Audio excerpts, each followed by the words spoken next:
प्रभु की अनंत महिमा का वर्णन चल रहा है।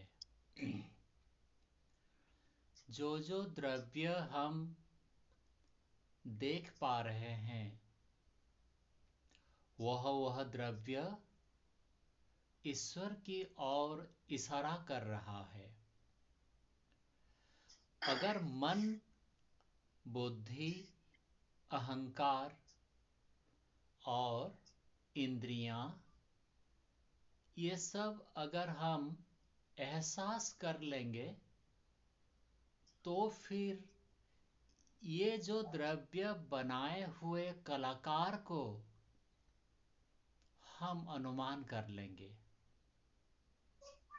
कि कितने विज्ञान, कितने ज्ञान उस प्रभु के अंदर है जिन्होंने ये सारे पृथ्वी आदि पंच महाभूत के द्रव्यों को बनाया और उसके साथ साथ उन पांच महाभूतों को एहसास करने के लिए पांच इंद्रिय भी बना दिया। फिर उसको मन में लेकर के छाप कैसे पड़ेगा बंदोबस्त किया है। फिर उस मन को टटोल करके देखने के लिए बुद्धि दिया है। और ये सारी बातें, सारी पदार्थ हमारा सेवा करने के लिए दी गई है। अगर इसको हम व्यवहार करते चलें तो फिर हम लोग के अंदर ईश्वर के बारे कृतज्ञता और अनुभूति ये बढ़ना चाहिए कि देखो कैसा कैसा द्रव्य उस परमात्मा ने हमारे लिए बनाया है। पर एक विषय हम लोग सभी लोग अनुभव करते हैं ना कि मैं तो आत्मा नहीं, मैं तो ये शरीर हूं। ये अनुभव कैसे होता है? एक उदाहरण ऐसे 1 मिनट में ले लीजिए कि कोई एक 20 फीट या 40 फीट ऊंचा एक रोबोट बनाया गया है, ठीक है। और उस रोबोट के अंदर, वो 40 फीट ऊंचा रोबोट के अंदर एक आदमी का बैठने की सुविधा है और वो आदमी उन लीवर को आगे पीछे करके रोबोट को चलाता रहता है। और वो आदमी एहसास कर रहा है कि मैं ये लीवर को चलाने से ये इस बिल्डिंग का उस ओर तो चला जाएगा, मतलब उसका पहिया उतने बड़ा बड़ा है पैर, और उनको और एक लीवर चलाया तो उस बिल्डिंग के ऊपर वो एक, मतलब ये मार देगा, हथौड़ा जैसा हाथ है, तो फिर वो नष्ट हो जाता है। कई पेड़ भी उखाड़ लेता है और रोबोट, और उस रोबोट का ताकत उस आदमी आहिस्ता आहिस्ता एहसास करता चलता है कि ये तो मेरा ताकत है, ये तो मैं हूं। ये जो इतने बड़ा पेड़ को उखाड़ दिया है वो मैं हूं। जब आदमी को कोई नौकरी मिला है और वहां वो जाकर के बैठा है, उस समय तो थोड़ा बहुत एक संभावना है कि उनका जानकारी है कि नहीं नहीं, मैं एक रोबोट के अंदर बैठा हुआ हूं और मैं ये लीवर चलाने से रोबोट में उतने ताकत है।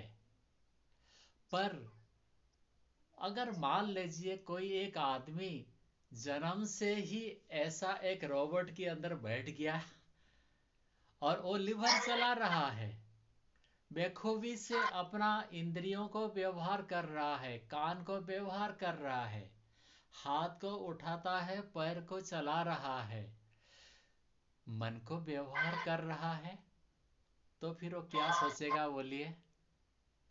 वो बोलेगा ना यही तो मैं हूं। ये ऐसे करने से ऐसे हो जाता है उसका। और ये अनुभूति नहीं रहेगा कि मैं एक छोटा सा एक सूक्ष्म जीवात्मा मात्र हूं। मेरा कोई ताकत अपना नहीं है। ये रोबोट के लिए ही मैं ताकतवर लगता हूं। और सच कहूं तो ये रोबोट मैं हूं ही नहीं। इस प्रकार से हमारा भ्रांति, हमारा अविद्या हमको जकड़ लेता है। हम सोचते हैं कि हम उतने ताकतवर हैं, हम ये कर रहे हैं।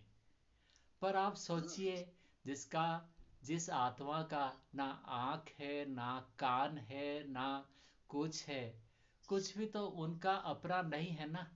पैर भी उनका नहीं है। ये सारे द्रव्य उस रोबोट का है जिसको वो जन्म से पाया हुआ है, मिला हुआ है उनको। तो वो कैसे अनुभव करेगा कि मैं ये रोबोट से अलग हूं और मेरा अत्यंत अकिंचन, दुर्बल, छोटा सा, अत्यंत कम ज्ञान है। जैसे ताकत के बारे आपको एहसास हो रहा है कि हाँ हाँ, आत्मा का कोई ताकत नहीं है, पर वो यहाँ बैठ करके काम करने के कारण यही शरीर के ताकत को अपना ताकत मान लेता है। ठीक वैसे ही बुद्धि और मन, ये दो चीज ऐसे ही हैं। वो जन्म से उनको मिला है और वो बेचारा उसको व्यवहार करते करते करते आज वो वकील है।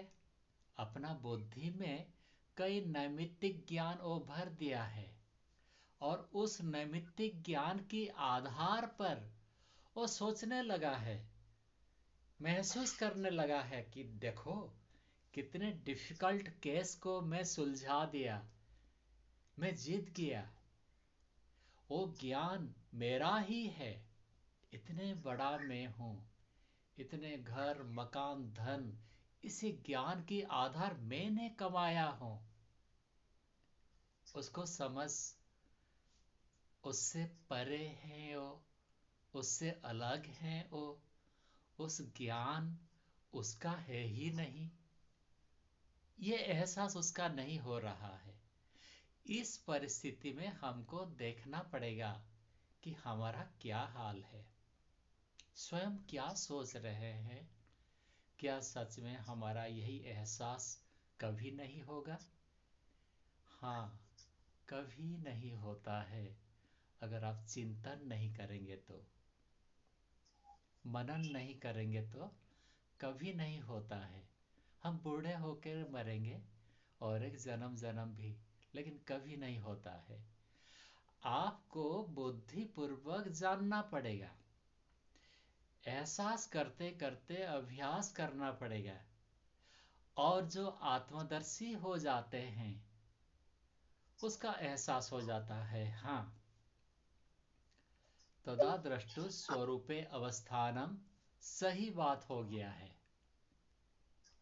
इस प्रकार से हमको एहसास करने की, एक अभ्यास करने की चेष्टा करना पड़ेगा।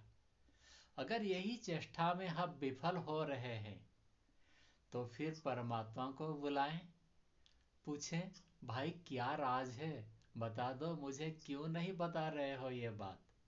वो फिर अपना इंतजाम आपको करेगा, क्योंकि वो आकुल होकर के चाहता है कि आप कैसे, किस प्रकार से ये भवबंधन से मुक्त करके स्वयं को पूरा उनकी आनंद, उनकी गोद में आप बैठ जाएं। पिता है ना, अपना बेटा का दुख वो देख नहीं सकता, वो कोशिश कर रहा है और हम उस कोशिश को नाकामयाब करते रहते हैं। वो इशारा करता रहता है जीवन भर। 60 साल 70 साल तक हम कभी चिंतन नहीं करते कि सच में क्या राज है कि लोग आते हैं लोग जाते हैं, शरीर इतने छोटा होता है, फिर बढ़ते बढ़ते 6 फुट का हो जाता है, फिर जवानी उतरता है। भाई ये क्या राज है कि मैं बुढ़ापा क्यों हो रहा हूँ? जैसे कुत्ते बिल्ली सब बुढ़ापा, पेड़ तक भी बुढ़ापा, कुछ तो राज होगा। वो चिंतन करते करते हम आत्मा तक अगर पहुंच गए तो फिर हमारा हमारा दृष्टिकोण बदल जाएगा। अभी हमारा दृष्टिकोण में ये शरीर हम होने की एहसास होने के कारण हम शरीर का पुष्टि के लिए कोशिश करते रहते हैं। और जब हमें आत्मा हो ये जब आपका एहसास हो जाएगा तो फिर आप आत्मा की पुष्टि के लिए कोशिश करना स्वाभाविक है। स्वाभाविक है, आप एहसास कर रहे हैं कि मैं आत्मा हूं तो फिर आत्मा का, और मैं शरीर हूं तो फिर शरीर का उन्नति आप करेंगे। आत्मा को जो जो भोजन चाहिए वही भोजन देंगे आप। और शरीर को तो अब खिला पिला करके हम सभी बढ़ा रखे हैं। अब मन की बारे कुछ बातें। मन की दो काम है। मन की चर्चा चल रही थी ना, कल परसों 2 दिन हो गया है, आज तीसरे दिन में। मन की दो काम है। एक, संकल्प विकल्प करना, ये काम करूं न करूं, करूं न करूं। ये भी सभी साधकों ने एहसास कर लिए होंगे मन में कि अभी इच्छा लगता है तब फिर मैं हट जाता हूं। संकल्प विकल्प ये दोनों करने की काम मन का है। ये संकल्प विकल्प के अलावा और एक काम है, वो स्मृति है, याद रखना। ये जो दो काम है इसलिए उसका दो नाम भी है। काम एक ही आदमी करता है। मन बोल करके जो तत्व है वो मन का प्रॉपर्टी दो है, एक संकल्प विकल्प और दूसरा हो गया स्मृति, याद रखना। लेकिन ये जो संकल्प विकल्प करना ये मन करता है, ये सभी लोग हाँ बोलते हैं। और फिर ये जो स्मृति याद रखना, ये कैपेबिलिटी मन का होने के कारण मन को चित्त कहा जाता है। आप लोग सुने होंगे, मन, बुद्धि और अहंकार, चित्त। मन बुद्धि चित्त अहंकार, ये चार पदार्थ हमको दिया है, अंतःकरण में हमारा है। तो इसमें से मन बुद्धि चित्त अहंकार से एक्चुअली चित्त का किसी भी, हमारा जो दर्शन शास्त्र है उसको एक द्रव्य की हिसाब से मन बोल करके ली गई है और मन का ही वर्णन होता है। कई जगह में उसको चित्त बोल करके रेफर कर ली जाती है। परंतु चित्त बोल करके कोई एक सेपरेट तत्व ऐसा नहीं है। चार काम होता है इसलिए चार नाम दे दिया गया। जैसे एक बच्चा पिताजी बोलता है और वही बच्चा फिर शिक्षक बोलता है, या तो दूसरा बच्चे उस बच्चा का पिताजी को मेरे शिक्षक बोलते हैं। ये सारे क्रिया और संबंध के आधार पर दो नाम जैसे हुआ, वैसे ही चित्त और मन ये दोनों पदार्थ अलग अलग नहीं है। एक पदार्थ का दो नाम अपना दो काम के लिए हुआ है, संकल्प विकल्प करना और याद रखना, स्मृति। ये पहली बात है।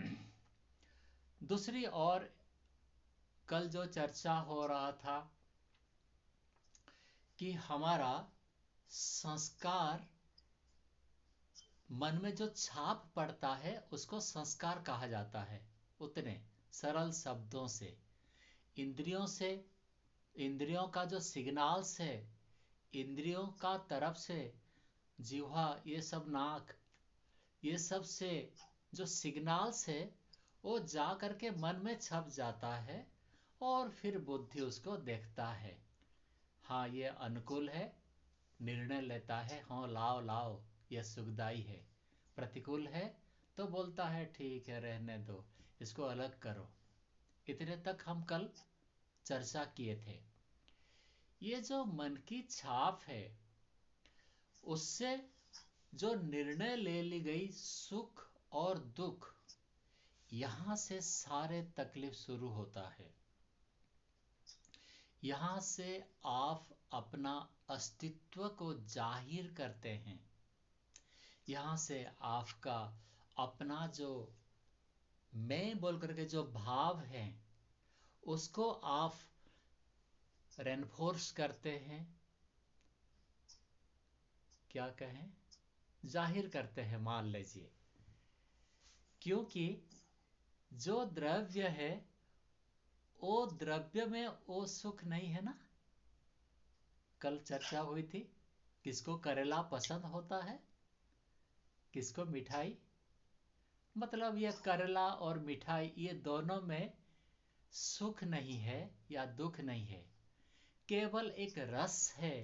रसनेन्द्रिय से जाकर के मन में छाप पकाने की एक सामर्थ्य ये दोनों द्रव्य में है, उतने ही।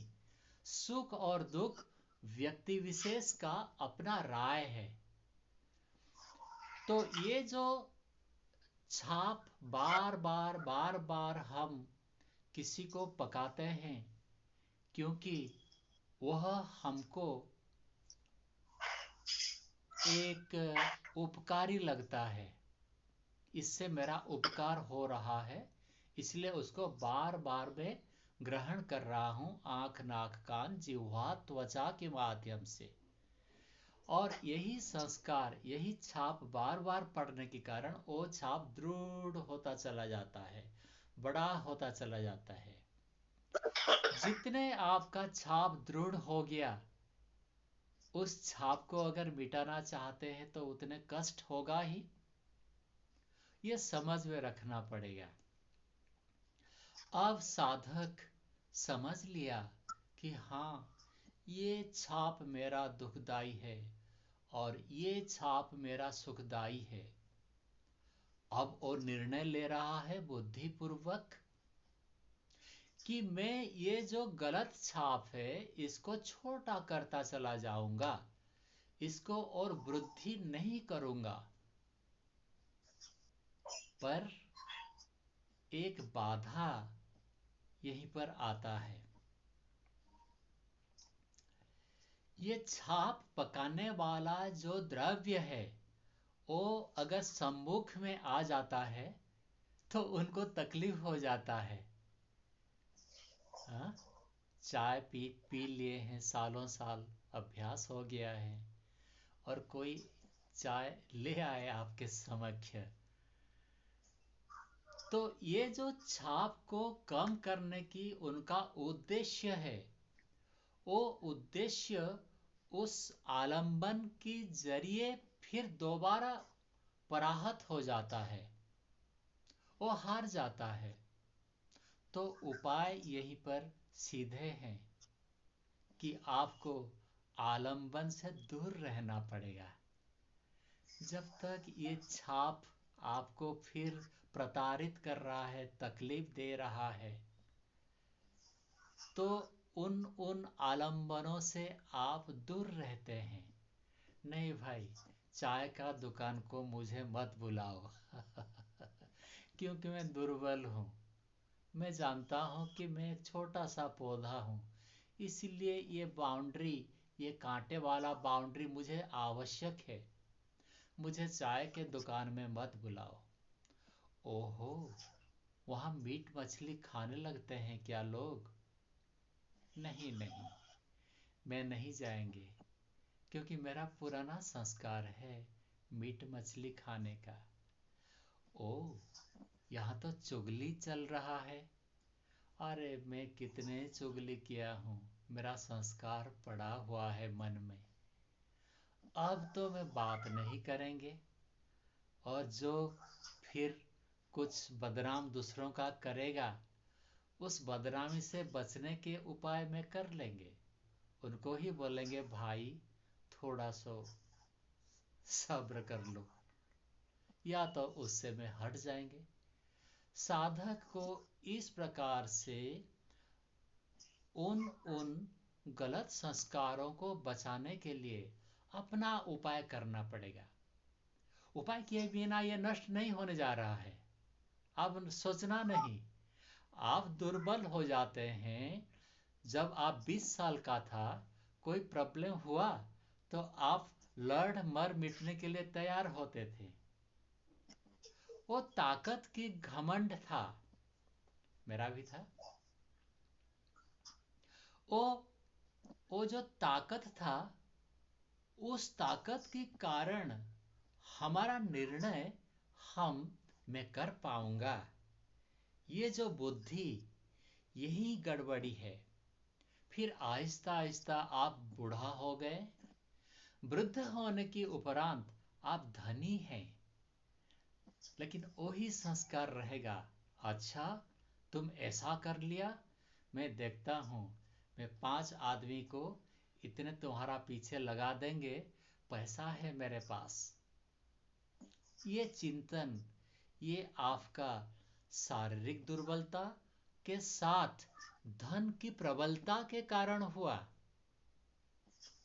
फिर ये दोनों अगर आपका नहीं है, आप कह रहे हैं कोई बात नहीं, आपको मैं सीधा कर दूंगा कि मेरे रुतबा है, ना धन ना शारीरिक ताकत, लेकिन मेरा रुतबा है, मैं लोगों को भेज करके तुम्हें सीधा कर दूंगा। ये जो तीनों साधनों का प्रयोग हम करते हैं, ये अज्ञान पूर्वक हम करते हैं, और उसी के आधार पर हम अन्याय भी कर लेते हैं। तीनों साधन था, धर्म को अर्जन करने के लिए हमको ये तीनों साधन सहायता कर सकते थे। हम अपना बल को कोई अन्याय में नहीं लगा करके न्याय करने के लिए लगा सकते थे। धन को भी हम कोई अन्याय का विरोध करने के लिए, या तो कोई ब्रह्मचारी को बड़ा करने के लिए, विद्या का बढ़ाई करने के लिए लगा सकते थे। ऐसे ही हमारा लोग जो हैं, मेरे पास 100 लोग हैं, 1000 लोग हैं, उन लोगों को भी मैं व्यवहार न्याय के लिए कर सकता हूं। ऐसे करके ये तीनों के व्यवहार मेरे संस्कार को मैं ठीक रास्ते में ले सकता था। और जहां जहां अहंकार, वहां वहां अन्याय करने की एक संभावना रह जाता है, चाहे वो बल की अहंकार हो, धन की, या तो पावर रुतबा की। उससे हम ज्ञान पूर्वक व्यवहार किए होते तो हमारा संस्कार फिर अगले जन्म के लिए, फिर मनुष्य जन्म देने के लिए वो समर्थ हो जाता। इस प्रकार से हमको अपना संस्कार को बढ़ाने के लिए ये शरीर, ये मन, ये बुद्धि का प्रयोग अगर हम जागरूकता के साथ करें, जागरूकता के साथ करें, तो फिर हमारा रक्षा है।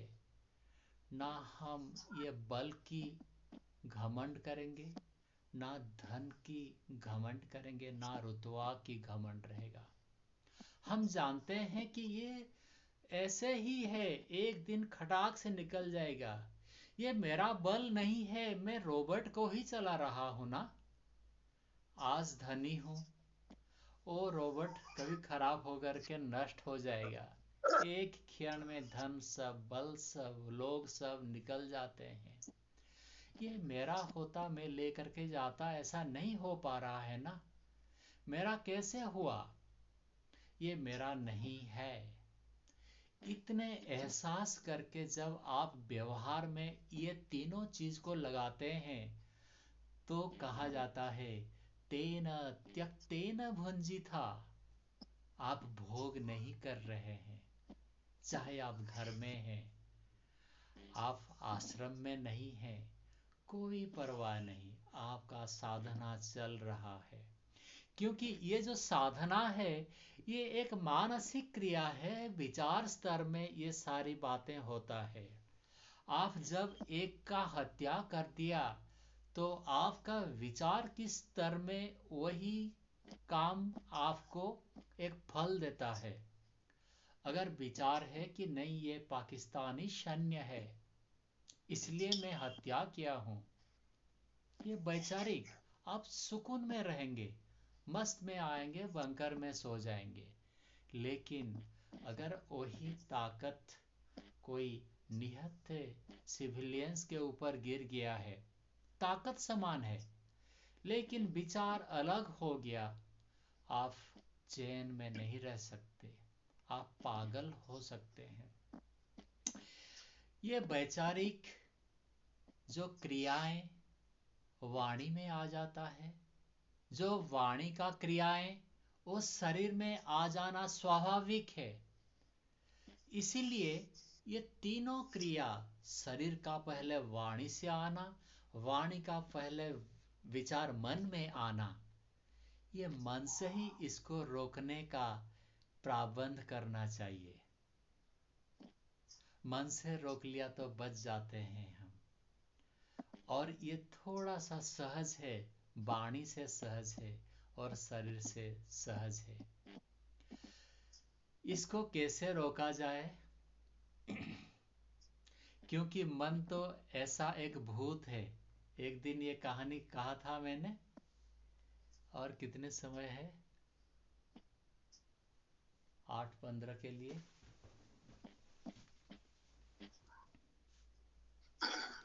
15 हो गया है, 10 मिनट है।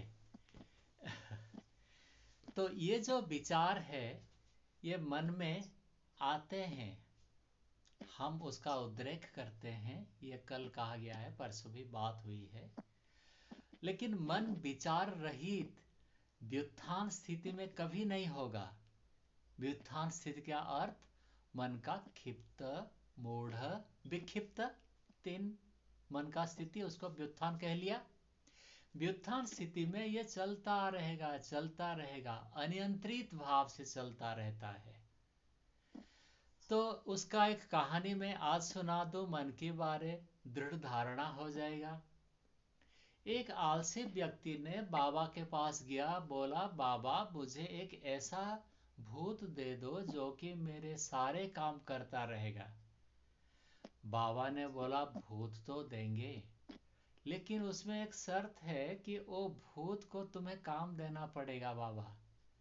वो अगर काम नहीं दिया तो वो भूत तुम्हारा सर को मोड़ देगा।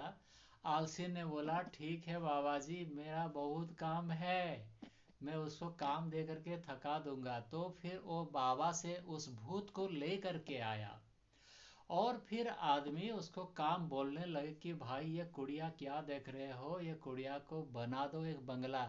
फटाक से बंगला बना दिया। अरे ये खाली बंगला क्या रखे हो, लाओ सेवक सेविकाएं, सब सेवक सेविकाएं आ गए। ठीक है, मेरा विवाह करवा दो फलाना, ठीक विवाह हो गया। धन रत्न भर दो, धन रत्न भर दिया। इस प्रकार से वो काम कराते कराते सब काम वो भूत करने लगेगा और भूत को फिर काम देना इनका अनिवार्यता इसको एहसास होने लगा उस व्यक्ति को। अरे अरे, अब तो डेंजर लगने लगा है, क्योंकि बाबा ने कहा है ये मेरा सर को मोड़ देगा। तो फिर ये डरने लगा, उनको एहसास होने लगा कि ये भूत को मैं अब क्या काम दूं, सब काम तो कर लिया है ये। अब उनको सोचना पड़ रहा है कि अब क्या काम दूं। फिर सोचते एक काम दिया, भूत फटाक से कर दिया। फिर दूसरा काम दिया, फिर भूत। अब तो और काम ही नहीं रहा, तो उन्होंने पता चल गया अब तो भूत मुझे मार देगा। अब वो दौड़ने लगा, बाबा जी के पास पहुंचा, बाबा बाबा ये भूत से बचाओ, तो मुझे तो अब मारने लगेगा। तो फिर बाबा ने बोला तुमने भूत मांग लिए हो तो ले लिया, उसको और मैं ले नहीं सकता, ये तुम्हारा काम ही करता रहेगा। तुम उसको काम देने लगोगे। नहीं बाबा, भूत को ले लो। नहीं ले सकते हैं। तो फिर कुछ तो बचा लो मुझे। तो बाबा ने बोले ठीक है, उसको बोलना कि एक खंबा लगाओ, को खंबा का ऊपर नीचे, जब ऊपर पहुंचोगे नीचे आना, नीचे पहुंचोगे ऊपर जाना। उन्होंने फिर ऐसा किया, क्योंकि भूत पहुंच चुका था उसको सर को मोड़ने के लिए। तो फिर उनको तुरंत आदेश दिया, एक खंबा लगाओ, खंबा का नीचे से ऊपर जाना, ऊपर पहुंचने के बाद तुरंत नीचे आना। जैसे नीचे जाओगे तुरंत ऊपर जाना, ये करते रहो। ये मन काम करेगा ही, कुछ ना कुछ काम करेगा। या तो आप उसको सत्मार्ग में लगाओ या तो गलत, ये आपकी चॉइस है। वो करेगा ही, किस तरह भी करेगा।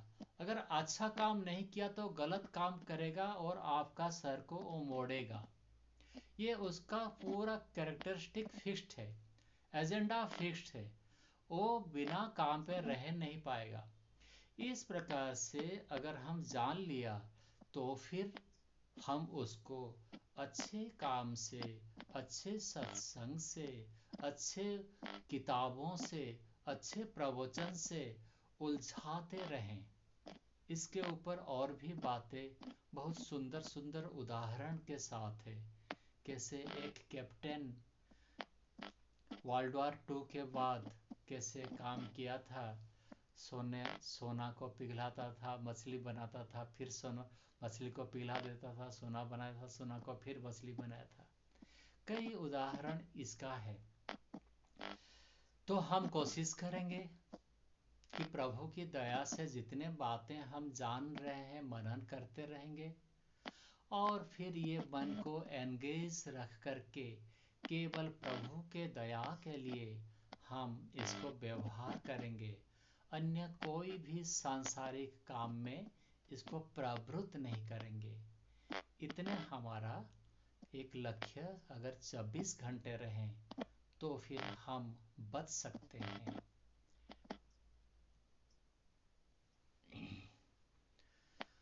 ओ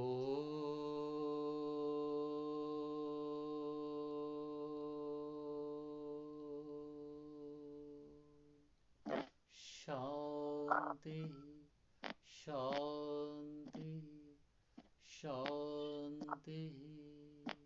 सर्वेभ्यो